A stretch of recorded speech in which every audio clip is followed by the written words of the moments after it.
Om Tava Kathamritam Tapta Jeevanam Kavibhirititam Kalmashapaham Shravanamangalam Srimadatam Bhuvigrinanti Te Bhurita Janaha.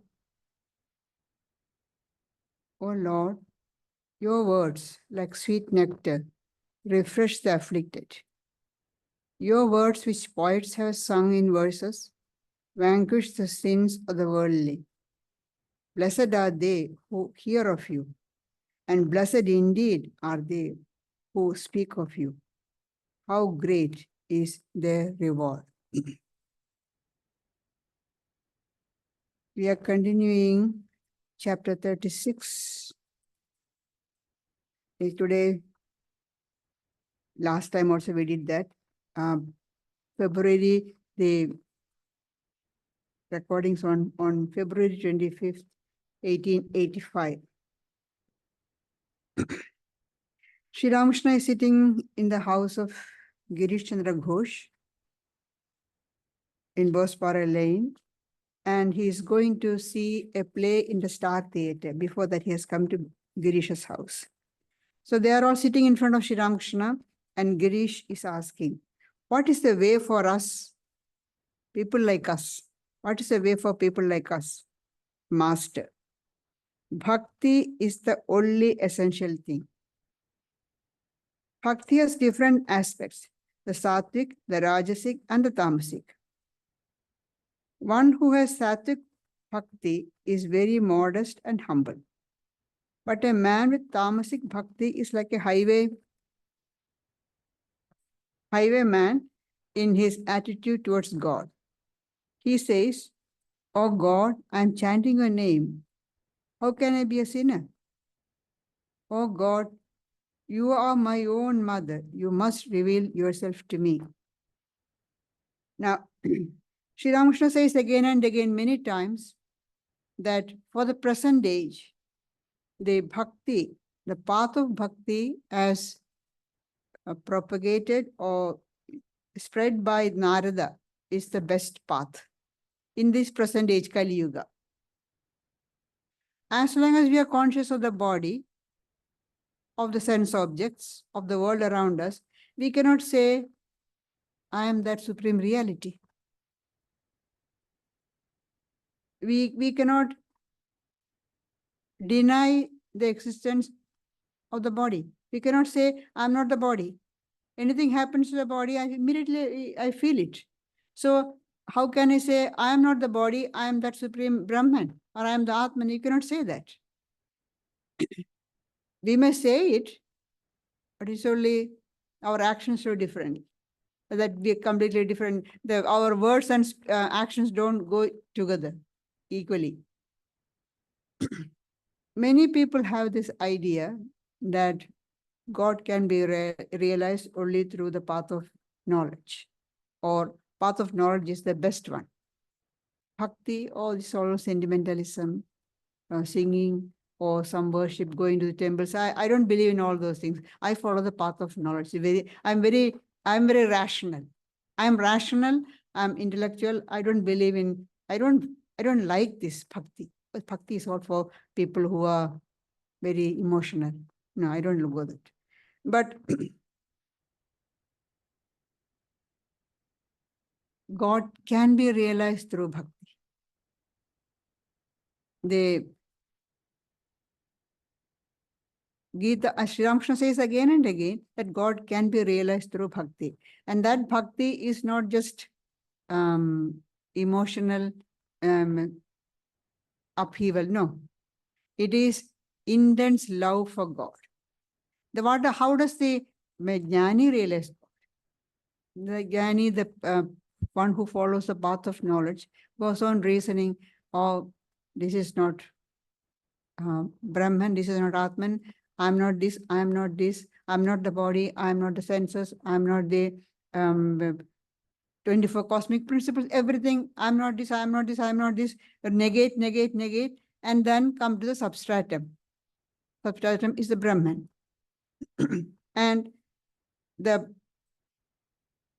bhakta, the follower of the path of devotion, what does he or she does? He completely dissolves the ego in God, completely dissolves oneself in God. There is no separate entity. All is God.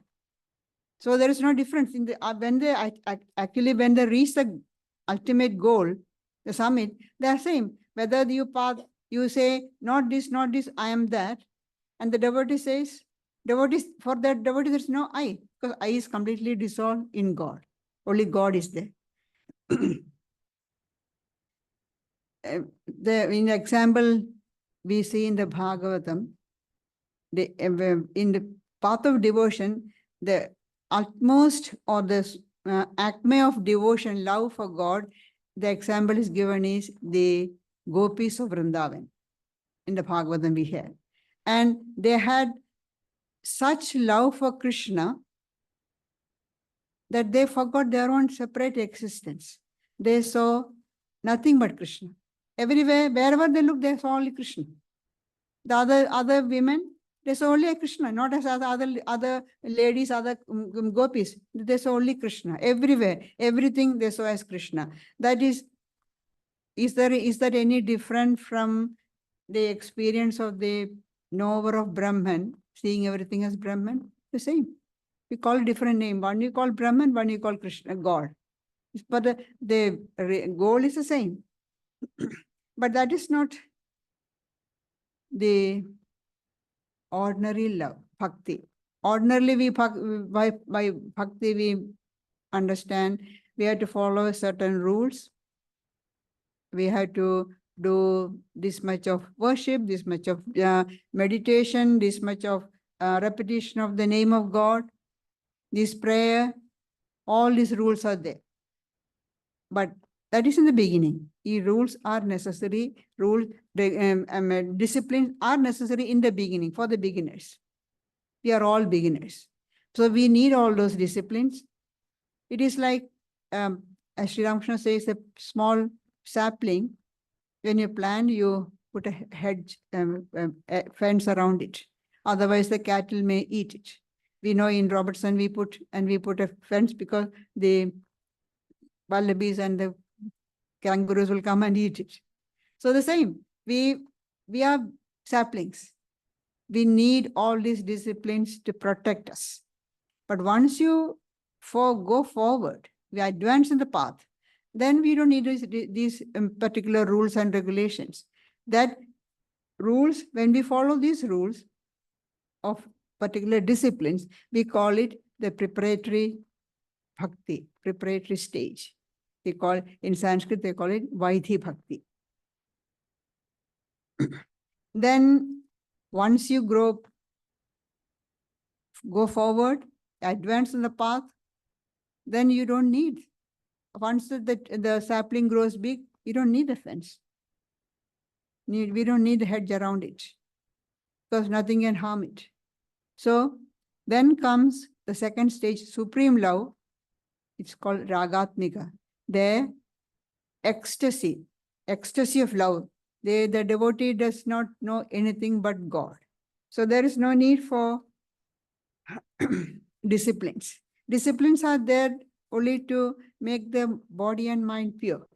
When the body and mind become pure, God becomes one's very own. In the Vaidhi Bhakti, there's a distance. God is something great. We have got great respect. We have got awe. We have got reverence. But in this Ragatmika Bhakti, ecstatic love, no, God is my own.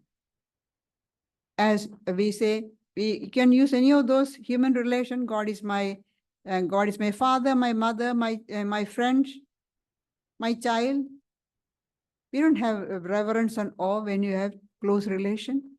In the ecstatic love, in the Ragatmika Bhakti, there is no, God becomes one's very own. And we don't need anything, we don't ask anything for God. We just love. Or generally, we want God to fulfill some desire. We have got some desire. We want God's help to fulfill those desires. But in the highest stage, the only aim is to serve God. We don't want anything from God. There is a story Prahlada, the child devotee, God took the form of a man-lion, half man, half lion, to protect him. See, God will do anything to protect his devotee. To protect his devotee, Prahlada, little boy, was in trouble, and his father had this boon that he will not be killed by a human being, not by animals, not with weapons. So many things, conditions he had got. But when the father actually wanted immortality. And he was told, no, he cannot have, nobody can give you immortality. Then he put all these conditions. I should not be killed by a human being. I should not be killed by gods. I should not be killed by animals. So all these conditions he fulfilled to protect his devotee. He took the form of a half man, half lion, and killed the father. Then afterwards, he was pleased with this child and said, you ask for a boon. He said, I'm not a shopkeeper to ask you for a boon. I love you because I love you. Why should I love? Because I love you. It's an interesting thing. When Narendra, young Narendra used to come to Sri Ramakrishna would talk to only to him. All the others, there are a lot of other people in the room, he wouldn't even look at them. Then he will say, please talk to them. And then suddenly one day everything changed. Narendra came, Sri Ramakrishna, he kept quiet. He just sat quietly. And after some time, Narendra thought, oh, he may be meditating. He'll meditate. He went outside and sat on the veranda. There was Hazara was there he started talking to Hazara. Then he heard Sri Ramakrishna talking in the room. He came back to the room. Again, Sri Ramakrishna became silent. The whole day he didn't talk to him at all. Then he went back home. After a few days, he came. The next visit, the same thing happened. He didn't take a single word the whole day. It continued for a month. Then one day Sri Ramakrishna asked, why are you coming here? I'm not talking to you. Then why are you still coming? Narendra said, I come because I love to see you. I'm not coming for you I don't want you to talk to me. I'm not coming here for you to talk to me. I come because I love to see you. That's what Prahlada said. I'm not a shopkeeper. I love because I love you. And such devotees don't even ask for liberation. God says, I'll give you liberation. They said, no, we don't want liberation because we want to serve you. That is the only thing they want, to serve God. Even if at the cost of their own ruin or destruction, they don't mind. There's to explain that, give you another story. It seems one day Narada had divine sage Narada had this idea that he is the greatest devotee. One day, he's a bit proud. He was like, I'm a great devotee of God. One day he came and found that Sri Krishna was sitting there quietly. What happened? You look a bit worried. I have a terrible headache. Headache? Don't you have any medicine? No, they couldn't give. No medicine at all? There is one, but it's very hard to get. What is it? I'll go and get it, wherever it is. Oh, it's not so difficult. Just I need to get the dust of a devotee and then make a paste of it and put on my forehead, the headache will go. That's not a problem. You've got so many devotees all over the world. So he went to first to his Krishna's wives. They said, what are you asking for? To put the dust from our feet on the Lord's head. It's blasphemy. We'll be going to hell. No, we can't. Narada forgot that he is a great devotee. He could have given his own the dust from his feet. He forgot that. Then he went down. Nobody. At last he came back. What, Narada, did you get? No, I couldn't get. Then Krishna said, why don't you go to Vrindavan and try the gopis? So who knows? Anyway, even the last thing has to try. Narada went there. And then as soon as they saw Narada, they asked, where are you coming from? Because he always travels all over the world. Have you been to Dwaraka? Have you been to Dwaraka recently? Have you seen Krishna? Yes, I am coming straight from Dwaraka. That's why I'm coming here. What's the matter? Oh, Krishna has got this headache. No medicine. This is the medicine. That's all. Take the dust from my feet. Take from dust from my feet. Everybody's saying. But it's a ruin for you. Doesn't matter. Krishna's headache should go. He should be happy. That is extreme love. Whatever happened to me, my beloved should be happy. My I-ness is completely gone. That is extreme love. That is real love. What we say love of God, no, it's all what's a business. I pray to you and you give me this.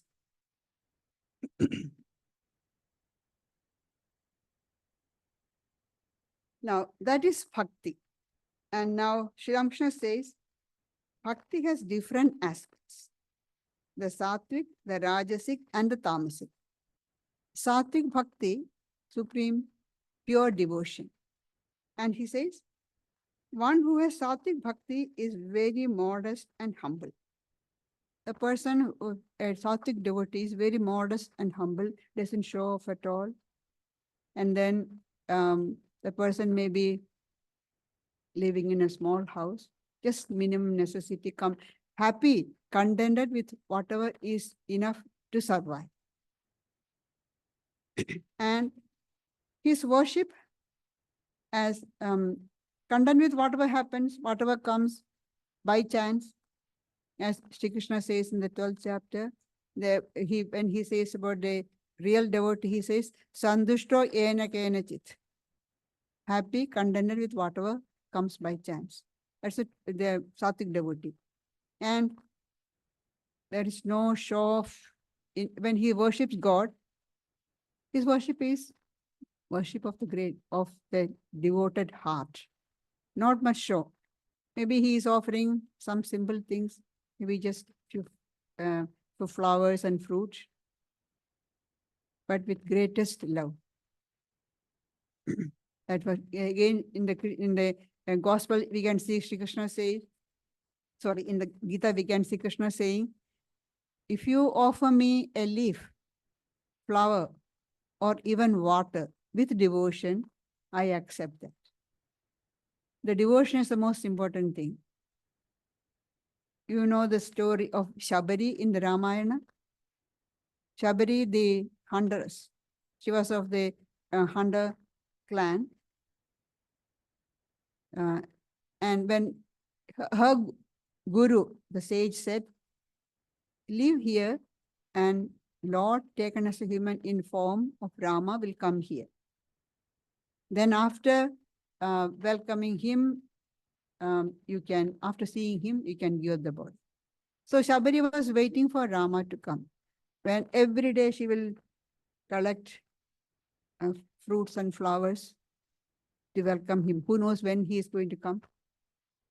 And then at last, one day he came. Now he has got all these fruits. The story goes to say that before offering, she took a bite to see which is the sweet one. And tasted, this is sweet. And then he offer to the Lord. Can you imagine? We never taste anything which we offer. But when there is love, that rules are gone. As I said earlier, these rules are for beginners because our mind is not at pure. So we need all these rules. When the true devotee present, I want to give the best thing to God. So who knows, some fruit may not be very sweet. So I want to taste and give the best one, the sweetest one to God. Simple things. God is happy with that. That's the sattvic devotee. And Sri Ramakrishna says, such a person may be meditating under his mosquito net at early morning, and spend long time meditation and prayer. And people think, oh, he is still sleeping, hasn't come out, got up yet. No show of any other people don't know that he is spending long time in prayer and meditation. Then comes the rajasic devotee. Of course, everybody knows he is a great devotee. When he sits for his meditation and japa, he will have a silk cloth. That's Sri Ramakrishna's description. He will wear a silk cloth. Then he has got his beads, japa beads, rudraksha interspersed with gold beads. And he will put it around his neck so that everybody will see I'm doing a lot of japa. And his worship, elaborate, big pomp and show, inviting a lot of people. And if somebody comes, he will say, hey, come and see our prayer hall. So the marble floor, all that great show. And worship is elaborate. All that is rajasic. But it's all with some desire. The worship of God is with desire. Sattvic devotee, his love, it was pure love. Rajasic devotee has got desire for material things, worldly things. And then comes tamasic devotee. But a man with tamasic devotion is like a highwayman in his attitude towards God. So Sri Ramakrishna says the tamasic devotee is demanding from God. Oh God, I am chanting your name. How can I be a sinner? Oh God, you are my own mother. You must reveal yourself to me, demanding. I am chanting your name. How can you keep yourself from me? You must reveal yourself to me. Sri Ramakrishna says that sometimes you have to assume the attitude of tamasic devotee. And he did that. In his life, we can see after long time, praying to God, Divine Mother Kali for a long time, there's no vision of Kali. He was spending all his free time after his worship in the temple. He was spending the whole night sitting in meditation and meditating on Kali, but still Mother is not revealing herself to him. So one day he got desperate. What's the point of living like this? I'll kill myself. If you don't reveal yourself to me, I'll kill myself. There is a Mother Kali has got carved sword. So in the temple wall, there's a sword hanging. He took the sword and was about to cut his neck when he had a vision. So that's a highwayman. Tamasic devotee, force your demand on God. If you don't reveal yourself to me, I'll kill myself. Because you can do, God is your own. You can make the demand. Children make demands to mothers. So because of their love, they cannot say no when the child makes extreme demands. God is like that. When you make the extreme demand, God cannot withhold himself or herself. GIRISH, smiling. It is you, sir, who teaches tamasic bhakti. GIRISH is saying, you're teaching us tamasic bhakti. Say, you may be tamasic, but you're teaching us, you're shown through your life, that how to force your demand on God. Master smiling. There are various signs of God vision. When a man sees God, he goes into Samadhi. There are 5 kinds of Samadhi. First, he feels the Mahavayu rise like an ant crawling up. Mahavayu means the nerve current, great nerve current. First, it is feel like an ant crawling up. Second, he feels it rise like a fish swimming in the water. Third, he feels it rise like a snake wriggling along. Fourth, he feels it rise like a bird flying from one branch to another. Fifth, he feels it rise like a monkey making a big jump. The Mahavayu reaches the head with one jump, as it were, and Samadhi follows. So Sri Ramakrishna is describing what happens or what are the signs of God vision. When a person has the vision of God, what happens? There's intense longing for God. Don't want anything but God. That leads to God vision, vision of God. So there is nothing, no idea other than God. The mind is occupied only with God. The Kundalini is awakened. Kundalini, the power within the person is awakened. Free from body consciousness. There's no consciousness of the body. Sri Ramakrishna says, the person who is immersed in Samadhi, birds perch on the head, thinking it's a dead body, not living thing.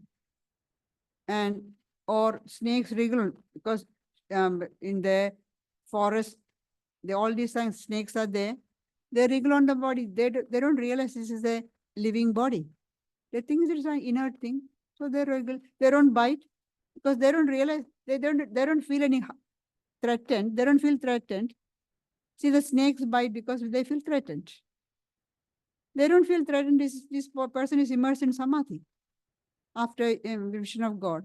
So there's no consciousness of the body.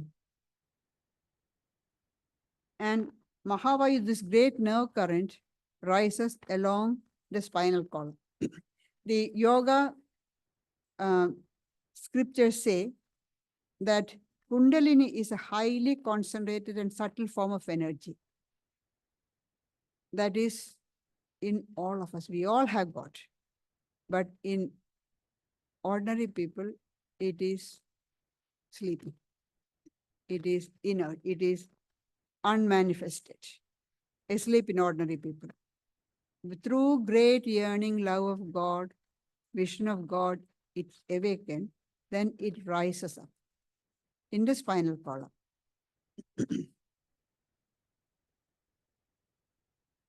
And as those who have studied yoga knows, there are different centers of nerve centers in the spinal column, which there are 6 centers.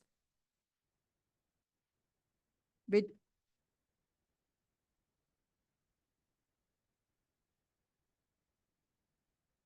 in the spinal column, they say there are 2 channels on the 2, Ida and Pingala. The left channel is Ida and the right one is Pingala. And between the 2, the central one is called Sushumna. When the Kundalini is at the bottom of the Sushumna, the spinal column, but it's that bottom, at the bottom, right at the bottom, it's closed, it's not opened. But when through spiritual practices, the Sushumna opens, the Kundalini, the nerve current rises through Sushumna to different centers. And it rises, that's how Sri Ramakrishna is describing, through different ways. He has experienced, he's talking about not from scriptures, he's talking about his own experience. So it rises to different centers, and at last it reaches the Sahasrara above the head in the brain, and the aspirant goes into Samadhi. That they call this chakras. The bottommost one is Muladhara, right at the bottom. And the yogis visualize, they actually see these chakras, nerve centers, as lotuses. Right at the bottom is Muladhara, base of the spinal column. There's a lotus with 4 petals. Not that there are lotuses. It is not physical thing. You have to remember, this is all very, very subtle things. We read in the script, the books, we talk about it, but experience is completely different. Then it rises to the second stage, Swadhisthana, at the sacral plexus near the organ of procreation. It's a lotus with 6 petals. Third one is at the navel, Manipura, with 10 petals. Then the nerve current rises to the heart place level with a called Anahata with 12 petals. So the first 3, Muladhara, Swadhisthana, and Manipura, when the nerve current is in those place levels, the mind is completely absorbed in worldly things, along with the thought of sense pleasures, bodily pleasures, nothing higher.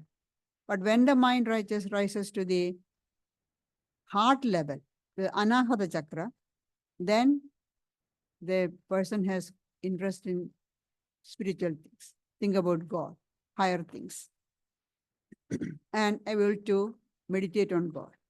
Then at the throat, Vishuddha, there is 16 petals. Then between the eyebrows, Ajna chakra, 2 petals. And finally, at the top of the head, Sahasrara, 1000-petal white lotus. These are experiences the yogis have. It is possible for any person if you sincerely practice. But as long as the mind is not pure, practicing this and raising, it can cause great harm. That is why first, before Patanjali put all these things, Samadhi, he put the Yama and Niyama, the basic fundamental practices of spiritual life. They are to lead an ethical and moral life. Then you can, on that you build up the rest and you go up. So Sri Ramakrishna is describing how he experienced the nerve current rising up. He says the first one, first, if it feels like an ant crawling up, crawling slowly, going from one level to the next, starting from Muladhara, going up, slowly crawling. Then second one, it's like a fish swimming in the vast ocean. The fish is happily swimming, the soul is moving, the nerve current is going up like a fish swimming in the water. Then he feels it like a snake wriggling from one level to another, going up. Then it's like a bird flying from one branch to another. And Sri Ramakrishna says in another place, wherever the current rests, it feels as though it's burning, hopping from one branch to another. And then finally, it's like a monkey making one jump from the lower level just straight to the Sahasrara. And then he says, that's why you suddenly going into Samadhi. Because there was no intervening levels were not taken. Just at once go, straight jump. The current reaches the 1000-petal lotus and he goes into Samadhi. He is describing his own experiences. How many other aspirants have experienced this, we don't know. Not that there are many, but we don't know about them. Sri Ramakrishna, we are fortunate that Sri Ramakrishna described all this. And he tried to explain how you feel when the mind reaches these higher levels. See, he says that when the mind is at the heart level, anahata, the aspirant doesn't wants to talk only about God. She has sometimes a good vision of God, want to talk only about God, want to hear only about God. When the mind goes to the throat, Vishuddha, then sees light. And when the mind rises still higher, between the eyebrows, Ajna, sees as though you can touch God. So close, so clear, you can see, but still there's a barrier. Like a clear glass. In the lantern, the chimney is very clear, You don't realize there's a chimney. You think that you can touch the flame. You try to touch it, then you realize there's a chimney. It's like that. You can very clearly have this, he can see, but he can't touch. Then the mind goes, and that's it. He has gone. He is trying to explain to his devotees, the disciples, how you feel, what's the experience in all these different levels. He came up to the Ajna Chakra between the eyebrows, and then he couldn't say anything more. He was immersed in Samadhi. Then after some time, the mind comes down. Then again he tries. Again the same thing. The mind, he describes up to the mind rises to the between the eyebrows, and then gone. After a few attempts, he said, I'm so sorry, I just can't. As soon as the mind rises from the between the eyebrows, just get completely merges in that infinite consciousness. So there is no way of explaining. That is why the Upanishad says that is beyond speech and word. Nobody can speak about it. And Sri Ramakrishna says Brahman is the only thing which is not polluted by our tongue. Everything else we have spoken of. But Brahman, what is Brahman? Nobody can say. We can only say what it is not.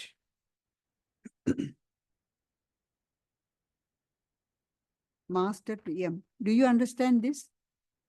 See, Sri Ramakrishna is making sure that M understands, because he is to record it properly for us.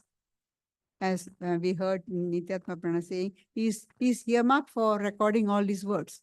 So Sri Ramakrishna, you can see many times, Sri Ramakrishna asked him, what did I say? And then M says, repeats what he understood as Sri Ramakrishna's words. Sometimes he corrects. No, this is not what I said. I said this. Now he is asking, do you understand this? M, yes, sir. Girish, can one realize God by sadhana? Can God be realized by spiritual practices? Master, people have realized God in various ways. Some through much austerity, worship, and devotion. They have attained perfection through their own efforts. Some are born perfect, as for example, Narada and Shukadeva. They are called Nitya Siddha, eternally perfect. There are also those who have attained perfection all of a sudden. It's like a man's unexpectedly coming into a great fortune. Again, there are instances of people realizing God in a dream or by divine grace. See, so Sri Ramakrishna is saying, people have realized God in various ways. Some through much austerity, doing a lot of spiritual practices. Austerity, devotion, worship. So they have attained perfection through their own efforts. They have, through efforts, through constant spiritual practices, they have completely purified their mind. Unless the mind, body, mind is completely pure, you cannot realize God. So through these efforts, they have purified their mind. Sri Ramakrishna says, a pure mind, pure intellect, and pure Atman are one and the same. So through spiritual practices, they have purified their mind, they have realized God. Some are born perfect. As for example, Narada and Shukadeva, eternally perfect, Nitya Siddha. Sri Ramakrishna has classified 6 of his disciples as eternally perfect, ever perfect. Among the young disciples, 5 of them monastic, Narendra, Swami Brahmananda, Swami Vivekananda, Brahmananda, Premananda, Niranjanananda, and Yogananda. These 5 he classified as eternally perfect. And then the 6th one, where he later became householder, Purnachandra. These, he said, eternally perfect. They are born perfect. And here Sri Ramakrishna is talking about Narada and Shukadeva. Now, Narada himself says, in the beginning of Bhagavatam, he can see Narada talks about his previous life. He says, in his previous life, his mother was working as a maid servant in a hermitage. So holy people came, she was serving them, helping them, look whatever around the hermitage to be done. And this little boy grew up in that atmosphere, hearing everything. And then one day, he was getting more and more devoted to God. Then one day, when the sages, some of the visiting monks, devotee or sages went, he wanted to go with them. They said, no, you have to look, you are child, you stay with your mother. Then one day, after some time, his mother died. That was the only tie he had in the world. Mother died, he was very happy. Happy, not that he was happy, but his tie was gone. The one thing which blocked his leaving the world was gone. So he went and did a lot of spiritual practices. And he heard some sort of experience, and he heard, you can't have any more in this life, next life. So he did a lot of practices, and in the next life, next birth, he was born as Narada. So because of his previous life's practices, he was born as perfect. And they are called Nitya Siddha, eternally perfect. There are also those who have attained perfection all of a sudden. It's like a man's unexpectedly coming into a great fortune. Maybe through the grace of some holy person, suddenly you get realization. Again, there are instances of people realizing God in a dream or by divine grace. Holy Mother was once asked, if I do so much of japa, repetition of God's name, will I realize God? Holy Mother said, no. God is not something that you purchase by doing so much. Like I have done 20,000 japa for name, repetition of the name for so long. I will have realization of God. No, it's not something that you can purchase. You do all this just to purify your mind. Then you will realize God when God's grace comes. God can be realized only through His grace. But then what is the point of doing all these practices? To become grace-worthy, so that we can receive God's grace, we can keep that grace with us. That's all we had to do, to do spiritual practices, to become grace-worthy.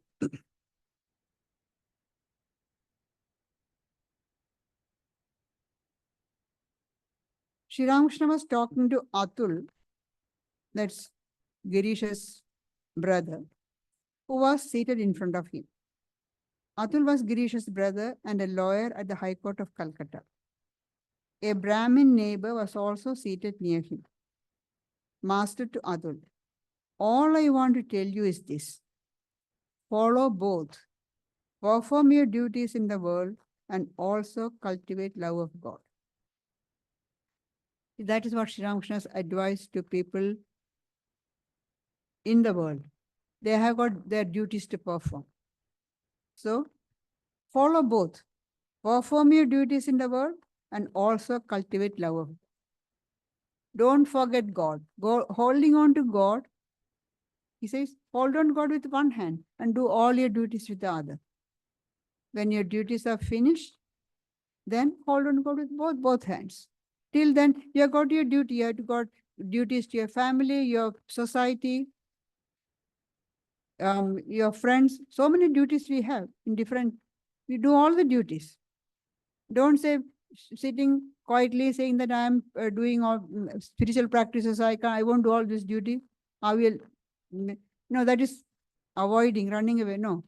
You have got your role, you have got your duties, perform them. Hold on to God also. Hold on to God with one hand and do all your duties. Brahmin.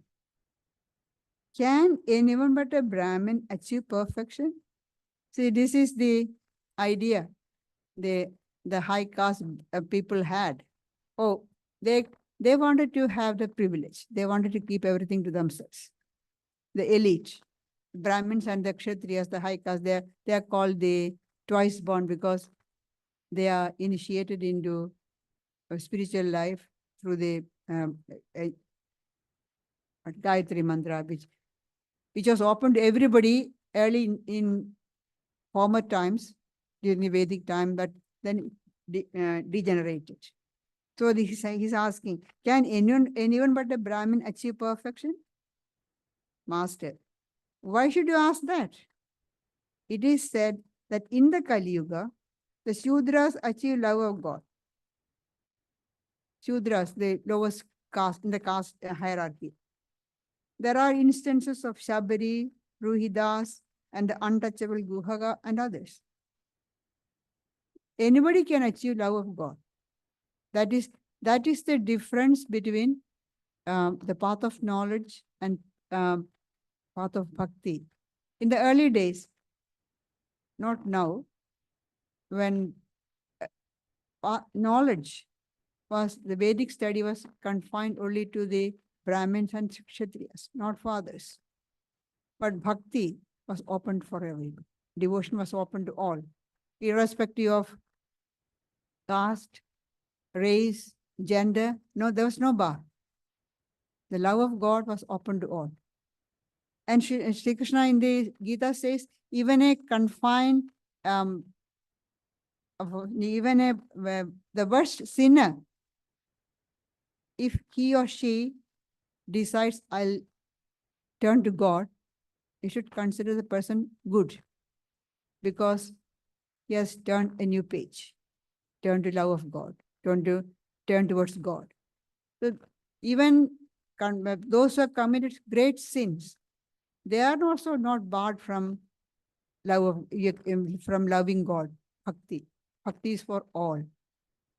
And there are so many instances.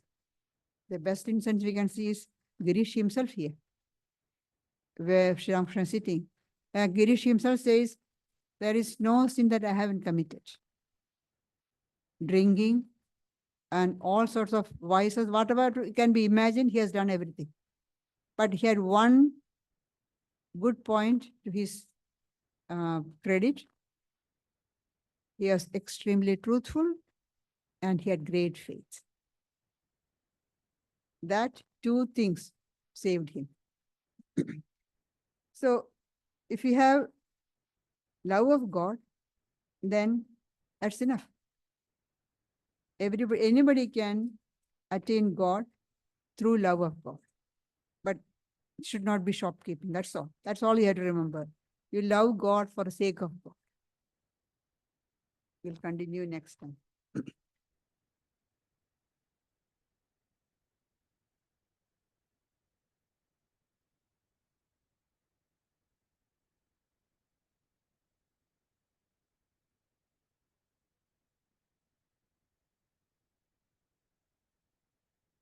We have a yoga class on Thursday. Next Friday night, we will have the Vedanta Book Club discussion led by Banerjee. Next Sunday, as we've been announcing, we have the meditation day. It's almost full. Anybody still wishing to come, you better let me know today because I'm about to close off the whole event. Following Sunday, there is a plan to have the retreat at Dharma, although we need at least 15 people if we're going to go ahead with that. Plan B is if we're not sure about the numbers, we'll have a talk here on the Sunday, and I'll keep you informed via the weekly email about that, seeing we're so close to all of that. We're going to conclude now with a guided meditation. I'll conduct a guided meditation. give you a few moments to set up for that.